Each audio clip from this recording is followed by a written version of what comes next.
Hi, I'm Brenda. Welcome to Phoenix Furniture Studio. In today's video, I'm going to be giving the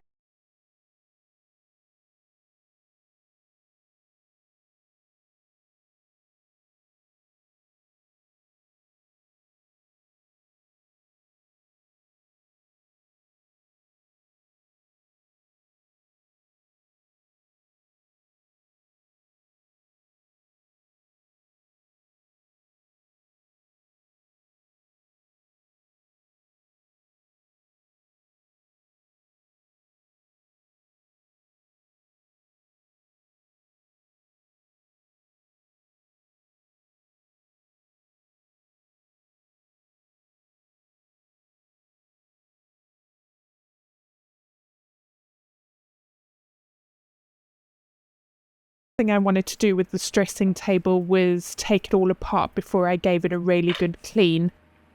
Dust and muck can get caught up in every crevice, as you can see here, all that year's worth of dust bunnies. I just wanted to get it all taken apart, give it a really good clean.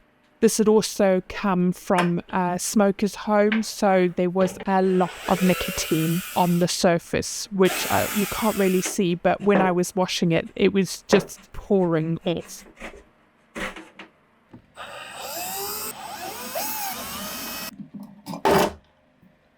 For the surface of the top, I wanted to strip it back so that I could refinish it and leave it natural. I used this Home Strip Eco Paint and Varnish Remover, which is a non-toxic, eco-friendly paint stripper. And this is probably my favorite eco-friendly paint stripper. It works really well. There's no horrible fumes. You can clean up with water. It's just a really great alternative to a chemical stripper.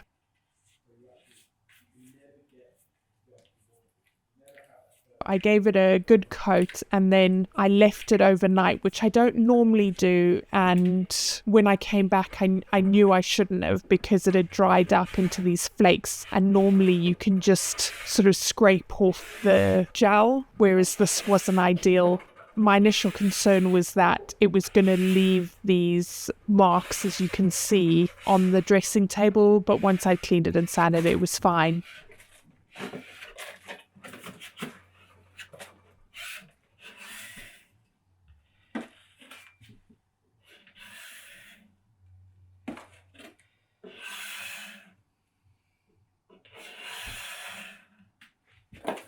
In my mind, it kind of looks like scales. I don't know. What do you think it looks like? Let me know in the comments down below.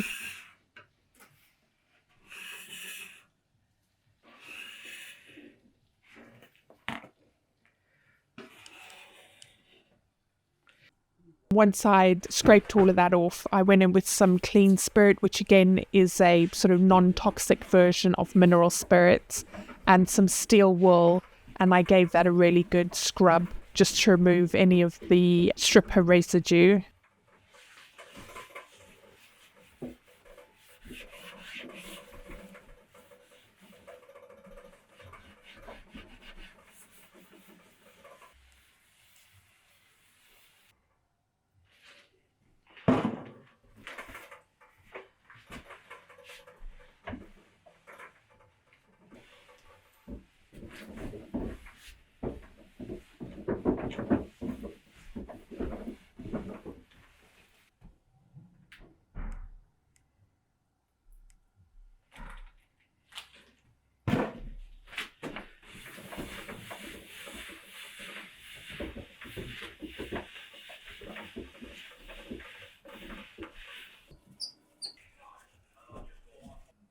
All these appliques that were on the drawers and the legs were just cheap plastic, so I removed all of those. I didn't want them on the finished piece, and neither did my client.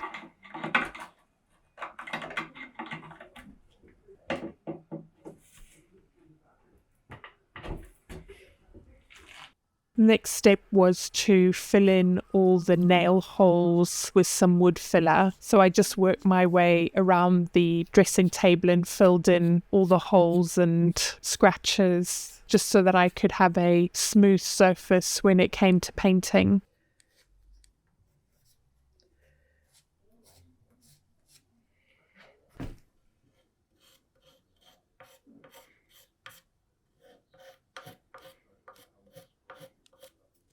Once all the wood filler was dry, I went in with 180 grit sandpaper to smooth out the wood filler and just give the surface a scuff sand as well.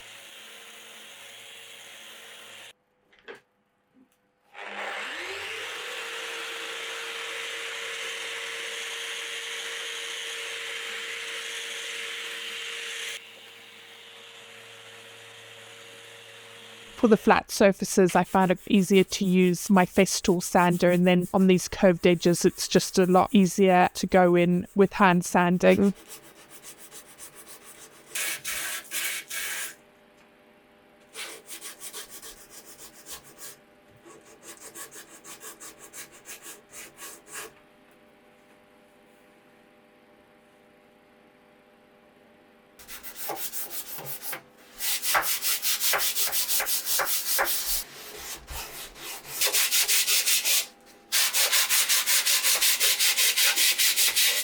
Then hoovering up all the sanding dust and giving it another wipe down with some water just to get rid of any of the dust that may have accumulated from scuff sanding.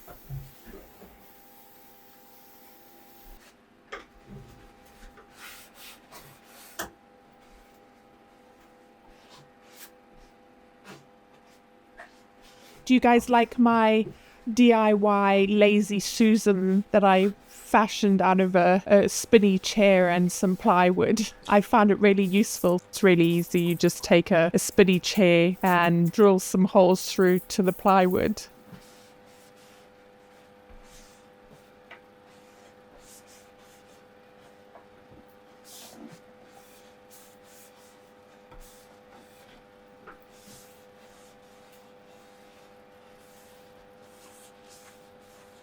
Here I'm just taping off the dovetails so that I can add some painted detail to the dovetails. Because this tape is a little bit thicker and not that easy to see through, I just have to peel it back and slice as I work my way along. But if you've got a tape that's a little bit more see-through and you can see the dovetails through the tape, it'll be a lot easier. This can just add a really nice detail to a painted piece of furniture. It's one of those sort of finishing touches that just makes it look a lot more professional.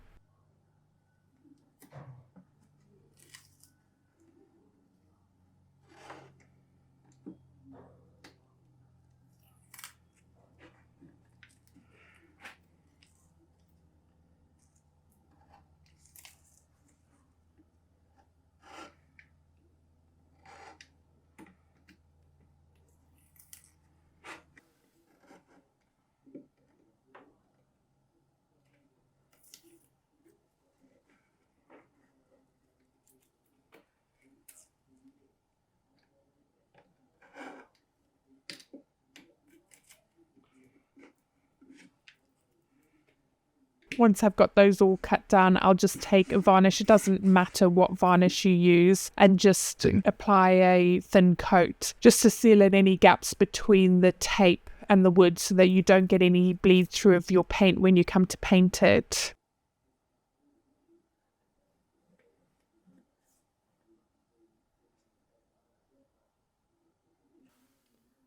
A nice little trick when you're using rollers to apply your paint to your primer is just to wrap them in some painter's tape and then just pull it off, and then that hopefully should get rid of most of the loose fibres rather than it going in your paint finish.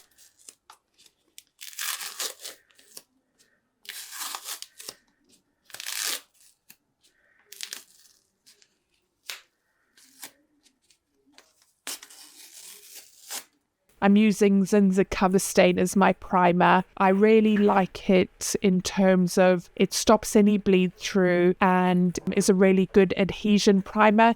Now, with this piece having been in a smoker's home, despite me giving it a really good clean, I want this primer to lock in any odours that may be left over. This primer, which is an oil-based primer, is really good for that.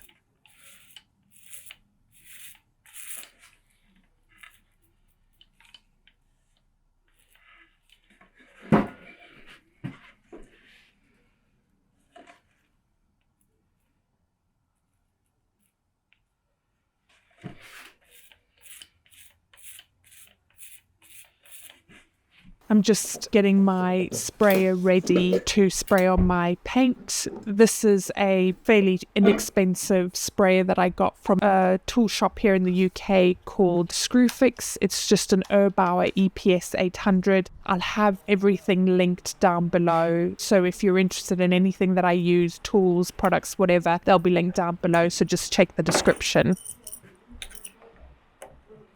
I'm using this paint from Mylands. It's this gorgeous teal greeny colour. So I'm just going to filter that through into my paint sprayer. And I do add some water to the paint because, as you can see, it is quite thick, far too thick to spray through the paint sprayer. The consistency I'm looking for is like single cream. So where you see it dripping down, it shouldn't pool up. It should just immediately sink into the paint. So I just add water by eye until I get that consistency. Then when I'm spraying on my paint, I like to do fairly thin coats so that I get a nice smooth finish. If you go in too heavy with your first coat, there's a high likelihood that the paint will drip and run. More thin coats is better than fewer thick coats.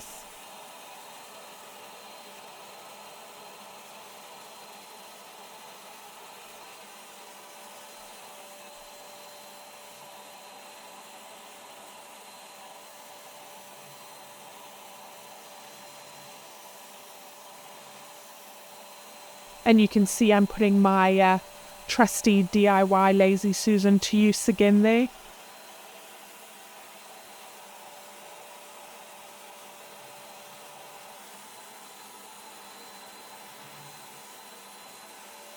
With the drawers, I'm just using a small paintbrush and painting the edges. These are going to be decoupage, but I like to paint the edges before I decoupage.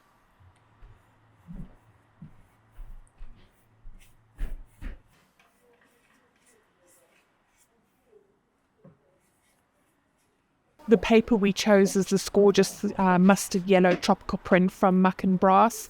It's such a fun paper. I just love it. It's so bright and cheery. I pre-cut the paper to roughly the right size and lay it over the drawers. I keep my drawers together so that once the paper has been decoupaged, the pattern runs continuously, and using some Mod Podge to adhere the paper to the drawers.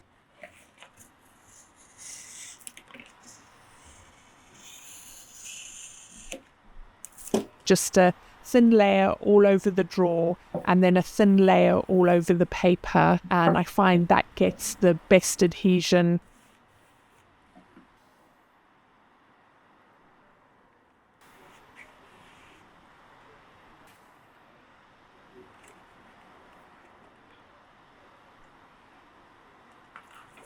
So once you've lined it up and just flatten it down, my number one tip is to use a wallpaper smoother just to get out all those air bubbles.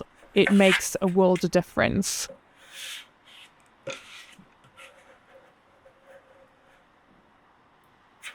To decoupage the drawer bottoms with the same paper, I'll give it a scuff sand at 180 grit. Again, use the Mod Podge to give it a full coat, and then roughly measure out the paper, lay it down, cut it, and then once it's dry, fully trim it to the right size.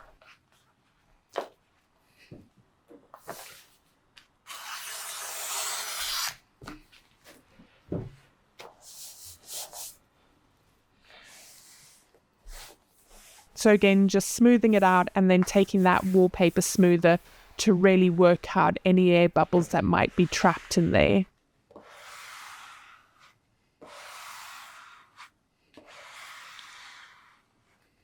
Now that those are fully dry, I take a really sharp blade and just trim down any excess paper.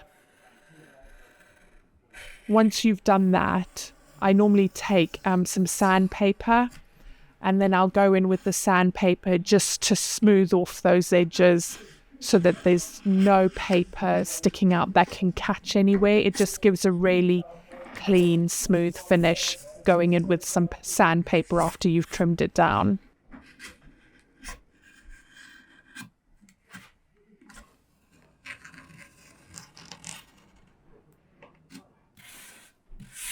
I normally go for about 220, 240 grit, nothing too aggressive.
I normally apply 2 to 3 coats just so that there's sufficient protection for that wallpaper, that it's not going to rip or tear if someone bumps against it or pull up at the corners.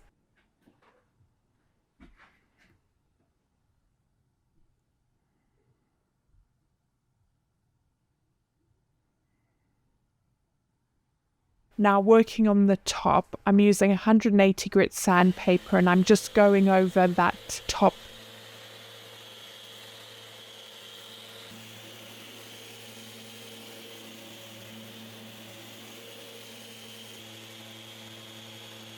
Once I've done the 180 grit, then I'll go in with 220 grit just to smooth it all out.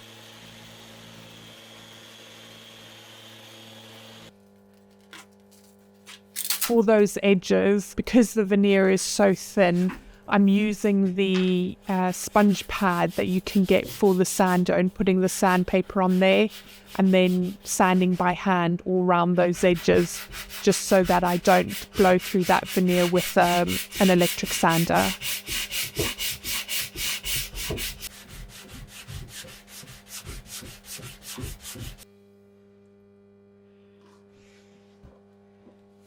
And that's just some clean spirit that I'm using to wipe up the surface and remove any sanding dust before I go in with my finish.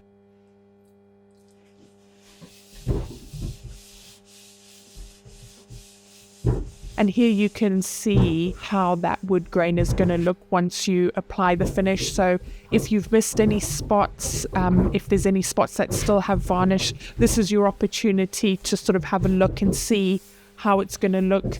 Do some extra sanding in places that need it. But if everything looks all right, then you're good to go on to finish. I'm using Fiddy's Hard Wax Oil and Satin. I really like this product. It's very similar to Osmo oil. I find that Fiddy's is probably a little bit easier to use than Osmo, and the drying time is quite a bit less than Osmo. So for that reason, I tend to use it over Osmo, just because I have limited time in the workshop. So if I can find products that dry quicker, it just makes my life a lot easier. And the finish it gives is really lovely, as you'll see when we get to the finished piece.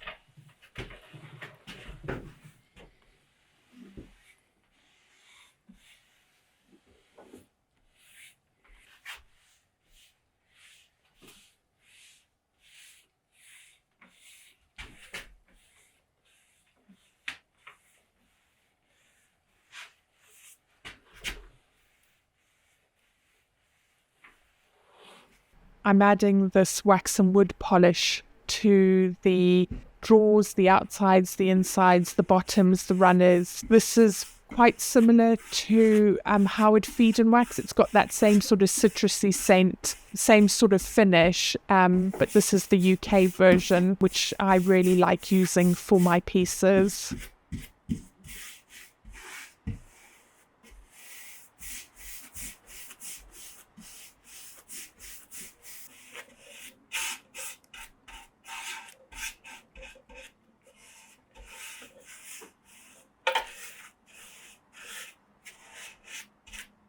Here's a little reminder of how it looked before.